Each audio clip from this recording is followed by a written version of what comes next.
Presiden Joko Widodo melakukan kunjungan kerja ke Kabupaten Natuna, Kepulauan Riau. Kunjungan kerja kali ini terasa istimewa karena Jokowi hadir didamping oleh seluruh matra militer Indonesia. Jokowi juga meresmikan fasilitas baru lapangan udara Ranai sebagai langkah membangun kekuatan militer di Kabupaten Natuna. Bersama dengan itu, TNI juga menggelar latihan militer angkasa Yuda di kawasan Natuna. Peningkatan kehadiran militer Indonesia di Natuna juga diikuti dengan peningkatan infrastruktur penunjang perekonomian seperti pembangunan sentra kelautan dan perikanan terpadu untuk meningkatkan hasil perikanan tangkap Natuna. Banyaknya illegal fishing serta klaim Tiongkok atas Natuna mendorong pemerintah mempercepat kehadiran Indonesia di sana. Selain itu, Natuna juga menyimpan potensi cadangan minyak dan gas yang sangat besar yang sangat bermanfaat bagi pembangunan. Dan Pram Tol kali ini akan membahas sejauh mana pentingnya kehadiran militer Indonesia di Natuna. Mampukah pemerintah membangun militer dan perekonomian Natuna bersamaan? Kita akan membahasnya bersama dengan sejumlah narasumber di studio. Sudah ada Maijen Purnawirawan Supyadin AS, anggota Komisi 1 DPR dari fraksi Nasdem. Pak Supyadin, selamat sore. Selamat sore, Mas. Dan juga sudah ada pengamat militer Ibu Koni Rahakundidi. Bu Koni, selamat sore. Selamat sore. Baik, kita akan langsung memulai pembicaraan kita mengenai Kepulauan Natuna. Bu Koni, saya pertama ke Bu Koni dulu. Selama 15 tahun terakhir, Presiden selalu menjadi inspektur upacara dalam HUT TNI. Tapi kemudian pada tahun ini tidak menjadi inspektur dalam Mabes TNI, tapi kemudian Presiden Jokowi hadir dalam peringatan HUT TNI di Natuna, Bu. Apakah dari sudut pandang pengamat militer ini ada maknanya, Bu? Kalau saya rasa kalau peringatan itu menjadi sederhana dan lebih kepada internal TNI, itu adalah kebijakan Panglima TNI yang memang mungkin dalam statementnya terakhir ini kan menunjukkan keprihatinan besar lah terhadap perkembangan militer. Tapi kalau hari ini kemudian diikuti oleh Pak Jokowi ada di Natuna, selang sehari setelah HUT TNI dan pada saat kita gelar angkasa Yuda, saya pikir itulah kenapa juga kaitannya Panglima kemudian tidak usah gegap gempita karena toh Natuna bisa dianggap dari bagian dari itu. Tapi pemilihan Natuna sebagai sebuah tempat yang beberapa waktu ini kan memang jadi perbincangan, Bu, ya, ada banyak sengketa di situ. Ini tidakkah kemudian bisa menunjukkan bahwa Indonesia memang betul-betul menganggap serius Natuna itu suatu kawasan yang betul-betul strategis? Kalau saya sih ekspektasinya begini, dari judul ini saya agak kaget ya, Natuna milik kita. Seolah-olah Natuna tuh ada yang klaim. Karena nggak pernah ada yang klaim Natuna punya siapa-siapa, memang punya Indonesia so far gitu. Nah, tapi kalau kekhawatiran ini ditanggapi dengan rising tense di Laut Cina Selatan, saya kira bisa-bisa saja. Tapi mungkin jangan juga overreacted. Karena menurut saya kalau bukan saja Natuna yang harusnya kita pikirkan, tetapi bagaimana juga daerah-daerah lain perbatasan kita. Karena kan kalau kita mau jujur, banyak sekali PR perbatasan kita yang belum selesai dan masih bermasalah. Misalnya saja juga kita dengan Australia, dengan lain-lain gitu kan, banyak hal yang masih kita mesti bereskan. Tapi kalau Natuna ini dianggap adalah satu boiling point karena Cina, ini yang saya pikir harus hati-hati. Pertama begini, kalau dianggap kehadiran Cina di sekitar Natuna itu sebagai sebuah ancaman, kayaknya kita selama ini tidur aja deh. Dia nggak pernah menutupi bahwa jauh hari dia sudah bilang di 2030 pembangunan kekuatan Navy dia itu akan ada di Greenwater Navy. Artinya memang dia akan deploy angkatan lautnya sampai ke pertengahan Indonesia. Nah, di 2050 dia akan membangun Blue Water Navy. Itu artinya mereka tuh sudah siap gelar di Indian Ocean. Indonesia dengan pivot posisinya itu yang menjadi jantung maritim Asia pastilah dilewati oleh Cina. Tapi jadi jangan sampai ini juga menurut saya ada anggapan yang terlalu overreacted seolah-olah kekuatan Navy Cina itu mau attack something gitu loh. Enggak. Dan saya melihat harus ada perbedaan approach kita terhadap Natuna case dan terhadap Laut Cina Selatan. Karena menurut saya kita jangan sampai terdrive kepentingan negara lain sebenarnya yang menggunakan kita untuk attack China. Tapi bukankah kita harus bersiap-siap ya kalau melihat tingkah laku dari pelanggaran yang dilakukan oleh nelayan Tiongkok di wilayah Natuna tersebut, mungkin di Laut Cina Selatan ya, paling tidak kan itu sangat dekat sekali dengan Natuna. Bukankah itu sudah menjadi urgensi untuk kemudian kalau pelanggaran laut ya, tadi sudah betul bahwa kemudian diikuti oleh pembangunan sentra-sentra ikan. Jadi begini, jangan sampai fisherman itu dilawan oleh militer. Karena secara hukum internasional kita kalah dong. salah maksudnya. Jadi begini, kita coba contoh Laut Cina Timur. Saat Senkaku Dyoyuta terjadi, maka Presiden Ma itu memerintahkan divisi kapal nelayan yang kemudian kita harus bikin yang sama. Tetapi untuk Natuna dalam case militernya, memang kita harus memperkuat. Tetapi sebenarnya bukan competing power. Tapi memang sudah waktunya Indonesia itu modernizing the power. Kalau saya sih melihatnya momentumnya baiknya itu adalah kemudian Indonesia sadar nih ternyata kekuatan militer kita itu diperlukan. Tetapi yang mau saya coba jaga dari kapan saya bilang jangan dianggap Cina itu mau attack kita secara militer, karena itu memang jangka panjang dia sudah bikin. Pertanyaannya sekarang kita balik.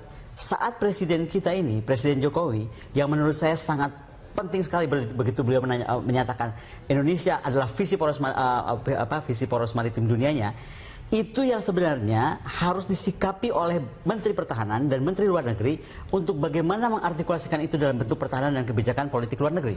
Karena menurut saya sekarang itu Presiden mau poros maritim dunia, tapi terus nggak ada yang menunjukkan bahwa militarily this is us gitu. Apakah kita membangun Green Water Navy? Di mana kita membangun Green Water Navy? Apakah kemudian Green Water Navy kita adalah perairan ASEAN? Karena kita punya political security daripada ASEAN juga. Kalau saya pribadi, saya merasa Green Water Navy kita itu harus dibangun di ASEAN. Sampai ke ASEAN dan Blue Water Navy kita di 2 samudera. Baik, saya ke Komisi 1, Pak Supyadin, menurut Anda bagaimana? Ya, jadi begini ya, latihan ini latihan itu punya tujuan, ya. Bisa tujuan secara taktis, kurang lebih, secara strategis. Secara taktis sebenarnya latihan yang dilaksanakan oleh Angkasa Yuda ini untuk melatih protap-protap yang selama ini sudah punya. Nah sekarang dilatihkan itu protap itu dalam bentuk sebuah latihan. Ibaratkan itu seperti ya katakanlah perang kecil-kecilan begitu ya, dengan suatu internal kan begitu, dilatih bagaimana koordinasi antara komunikasi laut dengan udara kan begitu, itu semua dilatih. Walaupun ini konteksnya Angkasa Yuda, tapi di bawah juga ada angkatan laut. Kegiatan di Natuna biasa saja, tidak ada yang luar biasa dari situ? Tidak ada. Yang kedua tujuannya ini kan dari program anggaran TNI, salah satunya adalah pembangunan pangkalan. Pangkalan TNI AU dan pangkalan TNI AL. Nah di sana itu kan kita punya landas pacu. Itu belum cukup panjangnya, maka harus diperpanjang. Nah ini sekaligus menguji kesiapan pesawat kita, pilot kita kan gitu, untuk latihan di sana. Kan? Pesawat itu kalau terbang tidak bisa sendirian. Minimal yang namanya terbang taktis itu 3 pesawat. Tidak boleh 2 pesawat. 3 pesawat yang harus. Kita terbang taktis, nah dia diuji. Diuji semua protap. Nah dalam jangka yang strategis, sasaran strategis, ini menguji kesiapsiagaan operasional. Ya, kesiapsiagaan operasional Angkatan Udara untuk sewaktu-waktu dihadapkan pada hakikat ancaman terhadap kedaulatan negara. Jadi tidak ada yang aneh di situ. Jadi bukan semata-mata karena seperti Bu Kone bilang, wah ini kan selama ini Cina seperti mengancam. Tidak, menurut saya ini menguji. Ini kan nanti pindah lagi kan? Dari Natuna nanti pindah lagi ke Kalimantan Utara, nanti pindah lagi ke Papua. Semua harus diuji. Baik ya, gitu. Pak Supyadin juga Bu Kone, kita lanjutkan dulu kita di segmen selanjutnya. Pemirsa, tetap sama kami di Prime Time Talk.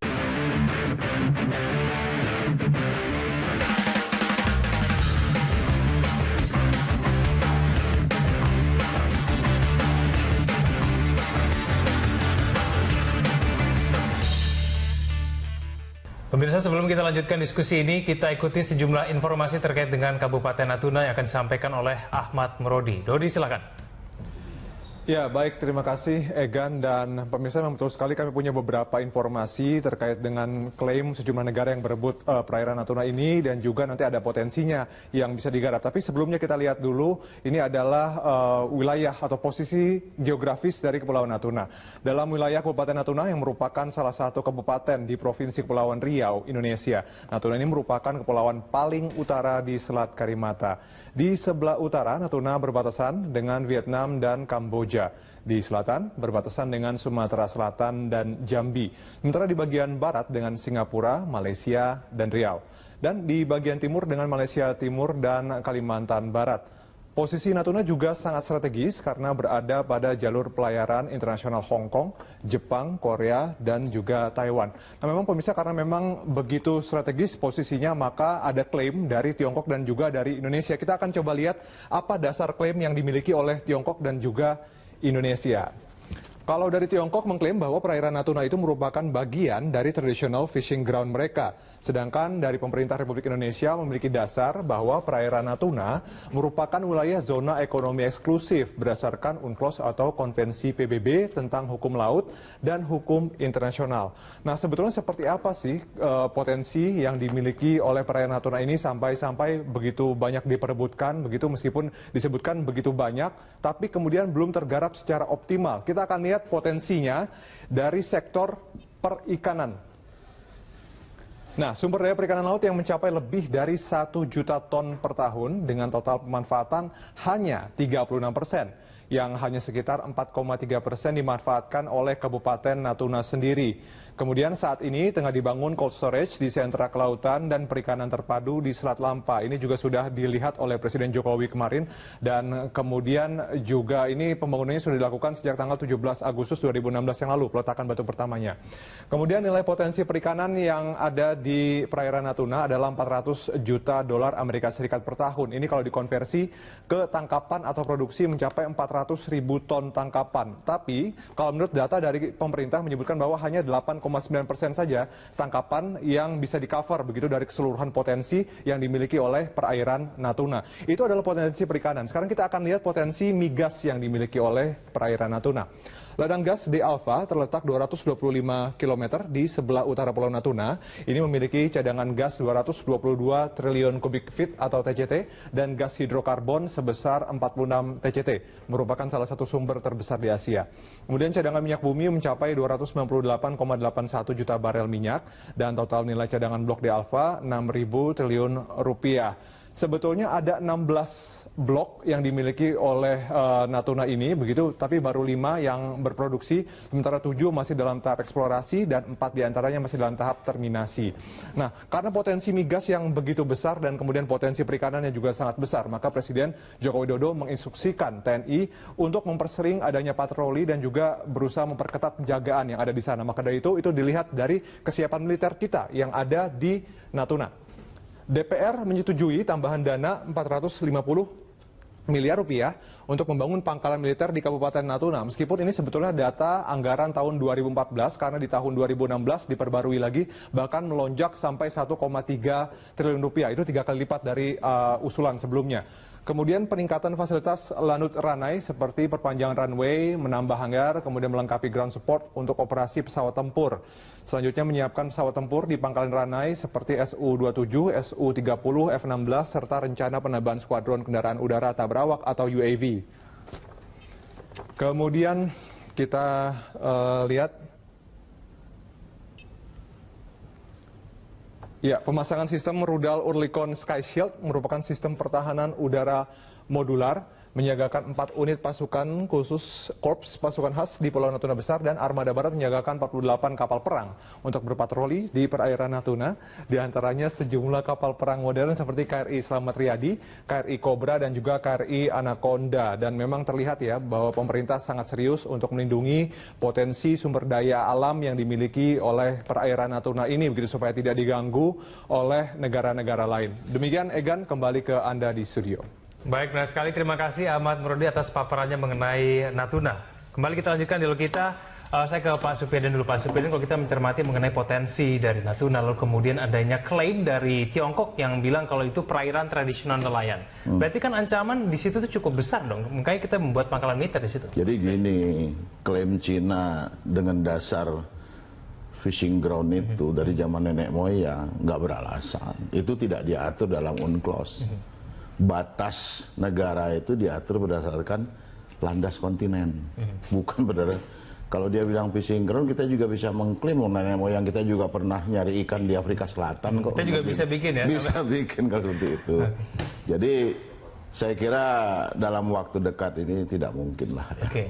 Tapi tidak populer untuk antar negara menjadi perang terbuka, itu menjadi tidak populer. Tapi kenyataannya sudah tahun 2016 ini tidak, kalau saya tidak salah sudah 3 kali melakukan pelanggaran wilayah seperti itu. Nelayannya Tiongkok sudah beberapa kali pencurian ikan, kemudian itu hubungan antara Indonesia dengan Cina juga ikut memanas. Menurut Anda itu tidak akan berefek besar? Ya kan pelanggaran wilayahnya para nelayan, enggak lah. Enggak, saya kira kita punya kemampuan lebih dari itu. Jadi itu kan ya biasalah. Siapa sih yang nggak melanggar di laut kita ini nelayan? Bukan hanya Cina, Jepang juga melanggar, Filipina melanggar, Malaysia melanggar. Baik. Semua melanggar. Jadi sekarang itu bagaimana kita menyikapinya itu yang paling penting, tanpa harus kita menimbulkan konflik negara dengan negara yang bersangkutan. Itu politik gitu ya. Bu Kony? Iya, menarik. Jadi begini loh, jangan sampai tiba-tiba Natuna ini, tadi kan saya bilang kita itu terdrive seolah-olah akhirnya menghadapi Cina dan menganggap Cina itu mau attack kita. Salah satunya kan berita satu dengan judul Natuna milik kita itu sudah terprovokasi. Padahal begini ya, saya itu dari Bratislava meeting itu melihat sekali bagaimana dunia ini ternyata terbelah sangat kontras antara coalition of the willing, Amerika, NATO dan kawan-kawannya, aliansinya, dan di luar itu dianggap coalition of the non-willing. Indonesia dengan kebijakan politik luar negeri yang non-alignment sudah pasti dianggap mau tidak mau dianggap coalition of the non-willing, dan itu mengerikan. Mengerikannya itu adalah itu costly. Jadi kalau kita tetap mau yakin dengan politik non-alignment kita, percayalah kita memerlukan kekuatan pertahanan militer yang maha besar. Kenapa? Karena kita harus mandiri. Nah, tadi kan disampaikan oleh Pak Supriyadi kan, bayangkan saja zaman Bung Karno aja kita dari 29% GDP bisa dicapai. Karena waktu itu kita jelas kita sendiri, kita non-alignment, musuh kita Amerika, Rusia semua. Tapi 29% GDP. Nah, hari ini anggaran pertahanan kita tuh 1% juga nggak sampai, dipotong. Pertanyaannya kan bagaimana kita mau bilang bahwa kemudian kita menjadi negara poros maritim dunia gitu loh. Jadi hati-hati dalam menyikapi apa yang dibuat Cina. Dan saya sepakat sekali sama Pak Supriyadi. Saya bilang kalau dia Cina bisa klaim laut Cina kalau dia bilang Natuna itu adalah traditional fishing ground atau apapun yang dia namakan, kita kembali deh. Masalah Indonesia itu adalah masalah kita tuh selalu lupa sejarah. Sriwijaya, Majapahit, Air Langga itu sampai ada di Campak sampai ke perairan Cina kita kuasai.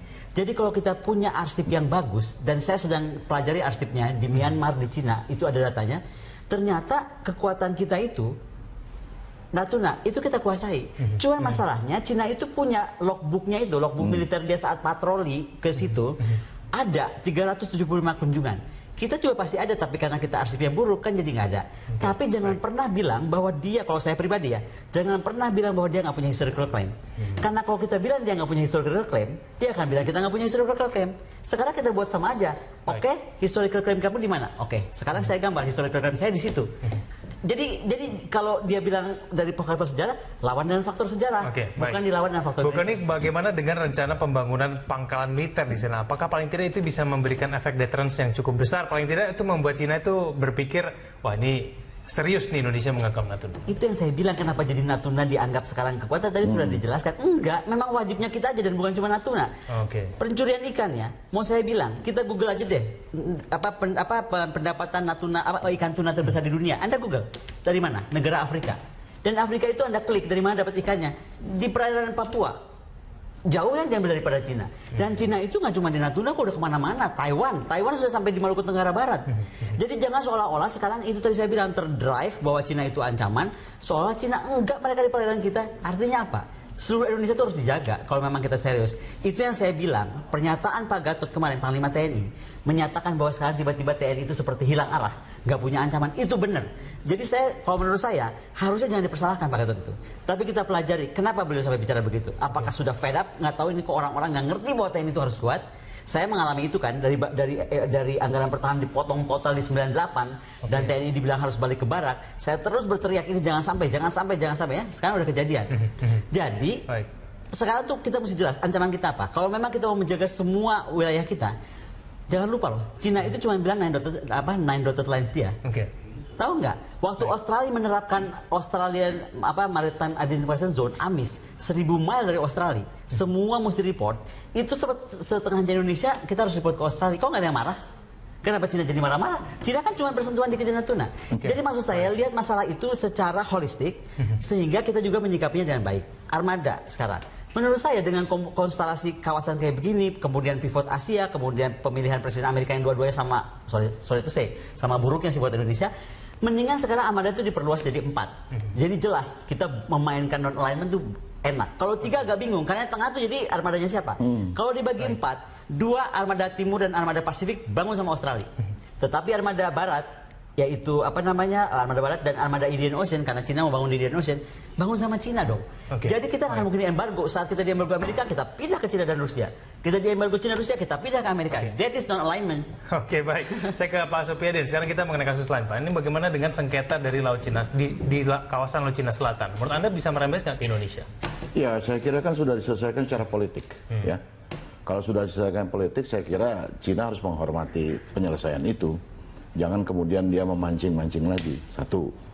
Yang kedua, dari aspek latihan ini kan bagian dari kesiapsiagaan untuk 2016 seterusnya. Kita memang minta Komisi 1 agar TNI memperhatikan pengamanan wilayah perbatasan, termasuk laut, gitu loh. Karena memang kami Komisi 1 melihat ini kurang perhatian. Perbatasan darat kita coba 2010 kilometer tuh di Kalimantan itu. Berapa kita hanya pos? 55. Jadi jaraknya sangat. Coba, berapa jarak antar pos? Nah, oleh karena itu memang kita harus segera, misalnya di darat nanti, itu akan dibangun jalan sepanjang perbatasan dengan Malaysia di Kalimantan. Kemudian dengan PNG kita juga akan bangun. Ini rencana. Dan selama ini permasalahan penguatan perbatasan itu bersumber pada keterbatasan dana, Pak? Itu seperti apa?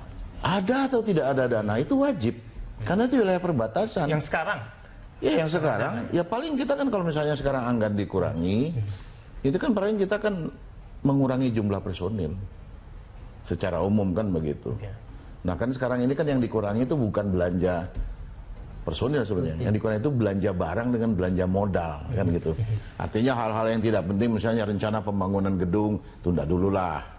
Nah, ini lebih prioritas. Kita menyiagakan kekuatan TNI di wilayah perbatasan itu menjadi prioritas, apalagi dengan poros maritim dunia. Itu harus disikapi juga dengan penggelaran kekuatan militer. Bagaimana penggelaran radarnya? Jadi kalau kita bicara kekuatan militer itu, ya kita bicara di situ ada kekuatan, ada kemampuan, ada gelar. Itu yang namanya postur TNI. Ya, jadi postur itu ada kekuatan, ada kemampuan, ada gelar. Itu sudah nggak bisa terhindarkan. Nah sekarang kalau misalnya TNI menggelar latihan di sana, itu bagian daripada pembangunan postur TNI. Tidak ada hal yang aneh-aneh menurut saya. Baik, kita lanjutkan lagi dulu kita di segmen selanjutnya. Pemirsa tetap sama kami di Prime Time Talk.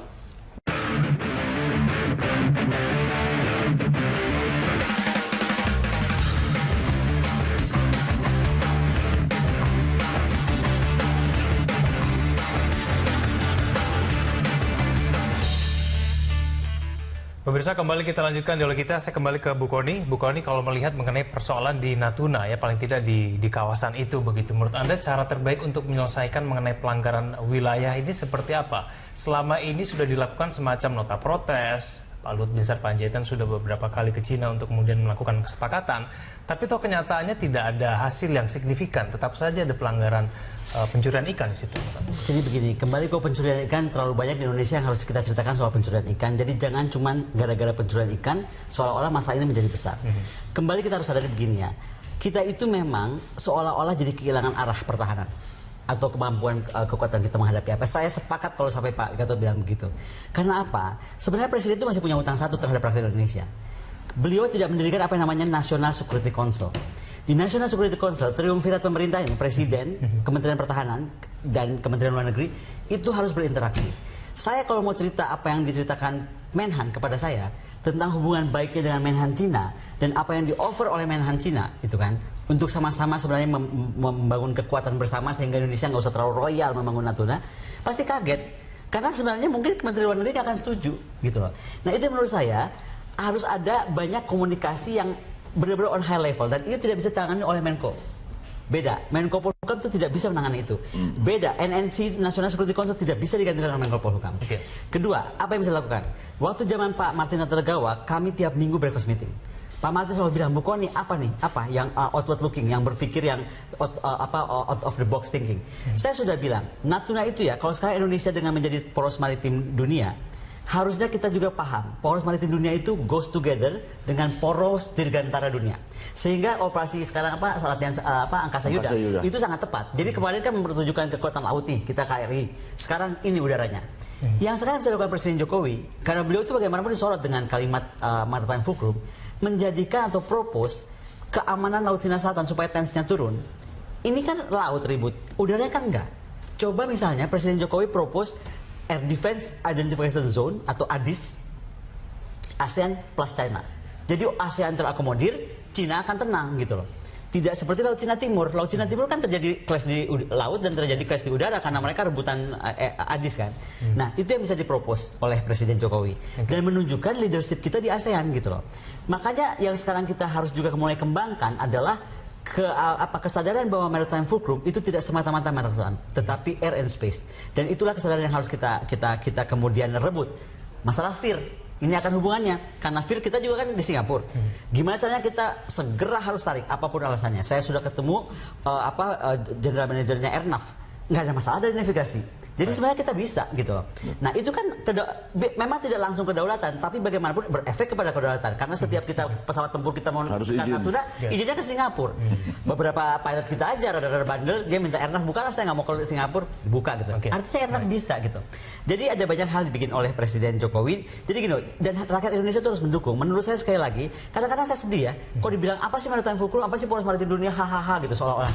Padahal nggak hahaha loh. That is very important karena disitulah kita menunjukkan kembali jati diri kita sebagai negara maritim dan bagaimana kita support itu gitu. Baik, Pak Supyadin, menurut Anda bagaimana penyelesaian terbaik? Ya betul. Jadi konsep poros maritim itu kan strategis. Betul. Pemikiran strategis seorang Presiden Jokowi. Nah sekarang bagaimana pada level bawah itu menyikapi itu gitu loh. Semua harus mengarah ke sana. TNI juga harus berpikir ke sana. Kementerian-kementerian itu harus berpikir ke sana. Nah kalau kita lihat poros maritim ini kan banyak menyinggung perbatasan kita juga. Yang terbesar itu kan di wilayah perbatasan. Sekarang misalnya kita poros maritim dari Natuna atau dari Sumatera Utara kita akan bikin poros ke timur. Kemana kan porosnya? Kan poros itu tidak lurus. Pak Supyadin, seberapa parah sih penjagaan perbatasan kita mungkin tidak ada di Natuna tapi di wilayah lain yang menurut Anda mungkin sebetulnya sama? Saya kira bukan soal parah ya, karena gini, kita hanya kekurangan infrastruktur gitu ya. Kalau kesiapan TNI kita luar biasa, ya. Tapi kembali lagi, satu infrastruktur jalan, sehingga kita dari pos ke pos untuk mengontrol itu kesulitan. Contoh dari Maroke sampai ke utara, itu bahasa saya, kalau musim hujan itu motor naik orang, kalau musim kering orang naik motor. Anda bayangkan bagaimana kalau motor naik orang? Jadi itu motor dipikul dulu beberapa jarak, baru turunkan lagi, jalankan lagi. Karena infrastruktur jalan kita di Papua itu sangat parah. Kalimantan belum semua tersambung. Padahal itu adalah sarana kita pendukung. Bagaimana dia? Hanya mengandalkan komunikasi dengan radio, nggak bisa. Baik, Bu Kony, bagaimana kemudian kita memaksimalkan kekuatan militer kita di perbatasan dengan dana yang terbatas, Bu? Begini, sebenarnya menurut saya perbatasan itu bukan semata-mata tugas TNI. Ini kelihatannya kalau kita bicara perbatasan, seolah-olah TNI aja harus di sana. Salah. Perbatasan itu dimanapun juga harus dijaga oleh 4 elemen. Makanya namanya perbatasan itu CIQS. Custom harus ada di situ. Immigration harus ada di situ. Karantin harus ada di situ. Baru militer. Nah sekarang mana itu orang custom, orang immigration, orang apa? Karena yang lucu, kalau saya jalan ke daerah gitu, ada anggapan gini, tuh perbatasan diduduki oleh TNI. Sakit hati dengarnya gitu. Sebab nggak ada yang mau ada di sana. Terus TNI juga nggak boleh ada di sana, gitu loh. Jadi kadang-kadang juga ini yang mesti kita luruskan. Sipil kita tuh ngeliat TNI itu apa sih gitu loh? Ada mereka takut atau dianggap menguasai, nggak ada ditanya pada kemana gitu loh. Kan jadi lucu. Jadi sekarang mesti dipahami, perbatasan sekali lagi bukan tanggung jawab TNI sendiri. Ada 3 departemen lain di situ atau 3 institusi atau lembaga itu, pokoknya custom harus ada, immigration harus ada, dan karantina harus ada. Dan itu harus sangat ketat. Misalnya saja di Kupang ya, percaya nggak dulu Kupang itu kan penghasil cendana. Gara-gara ada turis dari Australia menanam apel, Kupang tiba-tiba habis cendananya karena pakai bioteknologi sehingga kalah. Sekarang pengekspor cendana di dunia paling besar Australia. Bayangkan, itu terjadi.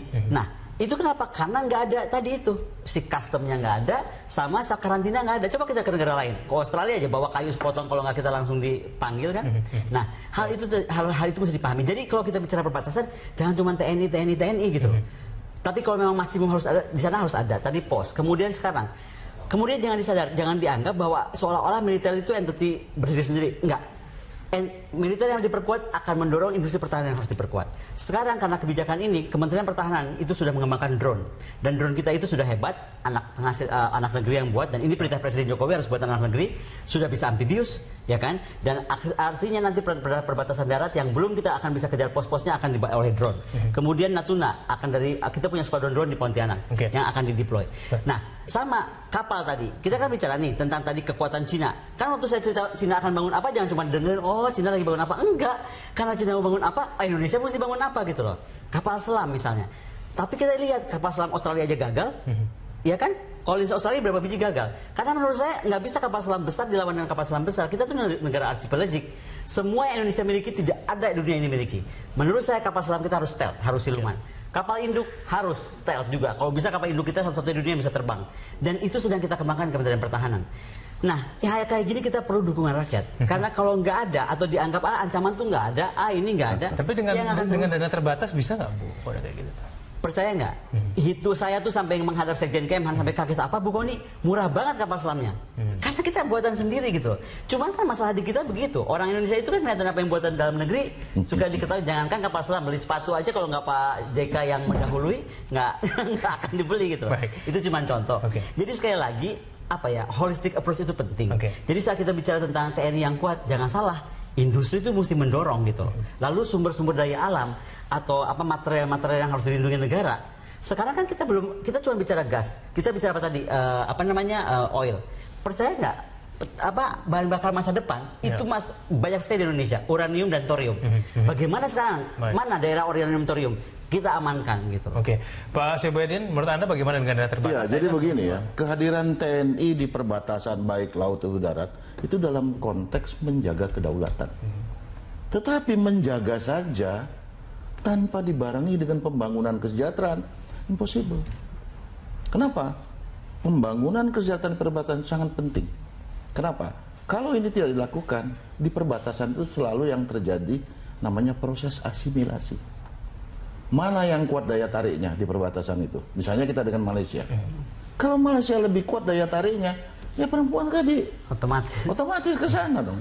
Tapi kalau kita yang daya tariknya lebih kuat, pasti kita. Membangun daya tarik bagaimana caranya? Kesejahteraan. Jadi jangan sampai misalnya kita biarkan masyarakat kita misalnya di wilayah Kalimantan Utara, dia belanja ke Tawau. Kok kita biarkan? Di yang perbatasan Filipina, mata uangnya Filipina. Iya.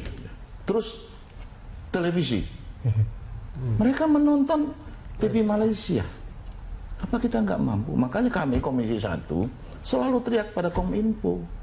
Ini bagaimana? RRI juga. Jadi ada RRI perbatasan, televisi. Itu kita provokasi semua untuk karena ini satu kesatuan yang utuh.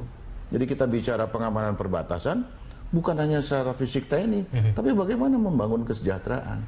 Nah kalau rakyat itu sejahtera, dia otomatis ikut membela negaranya. Nah, tapi kalau kesejahteraannya terwujud, dia pikir ngapain katanya. Yang perhatikan kesejahteraan saya nggak ada, kok sibuk amat kan begitu. Pak Syahbudin, tapi dengan dana yang terbatas saat ini masih bisa dimaksimalkan tidak oleh? Jadi gini, ada manajemen dalam keadaan dana terbatas itu, kata kuncinya skala prioritas. Nah sekarang kita mau mana yang prioritaskan? Pembangunan TNI, dikurangi anggaran, tapi ada skala prioritas mana? Perbatasan harus jadi skala prioritasnya kan begitu. Jangan yang lain dulu. Nah karena kita misalnya tadi bukan yang bilang, kalau mereka Cina mau provokasi, kita nggak usah teriak-teriak, nggak usah caci maki, bangun aja di situ. Diam-diam kenapa sih? Tiba-tiba udah jadi, orang kan kaget-kaget kalau tahu-tahu udah jadi kan. Tapi kalau baru teriak-teriak segala macam, wah ini gini, tapi nggak ada kegiatan di perbatasan, untuk apa? Mana yang lebih penting? Lebih baik kita diam, silent, tapi membangun di sana. Nah, konteks sekali lagi latihan angkasa Yuda ini dalam konteks tadi menguji ya. Bagaimana kehadiran TNI itu kalau dikerahkan sewaktu-waktu dia siap tidak. Ini bentuk. Jadi ini sebenarnya uji kesiapsiagaan operasional kita. Baik, terakhir mungkin ke Bu Kony sebelum kita menutup. Menurut Anda kemudian ini pangkalan militer nanti di wilayah mana nih Bu yang harus segera dibangun setelah Natuna? Singkat saja. Oh banyak sekali. Saya melihatnya misalnya prioritasnya paling tidak mana dulu? Maluku Tenggara Barat, Tanimbar, Saumlaki karena itu berhadapan dengan Darwin. Bukan karena Darwin mau attack kita, tetapi begini. Sebenarnya hukum peraturannya orang membuat base itu kan ada dampak lingkungan yang rusak. Sekarang itu lingkungan mahal sekali. Di Jerman setiap base itu harus membayar tiap tahunnya Amerika kepada pemerintah Jerman $475 juta untuk satu base. Nah, Darwin, Saumlaki itu cuma beda 8 jam. Airnya tuh air lautnya nyampur lah. Jadi kalau ada apa-apa di Darwin terkontaminasi karena kegiatan militernya, itu akan berdampak kita. Nah, menurut saya yang kedua adalah di Indonesia Timur. Baik.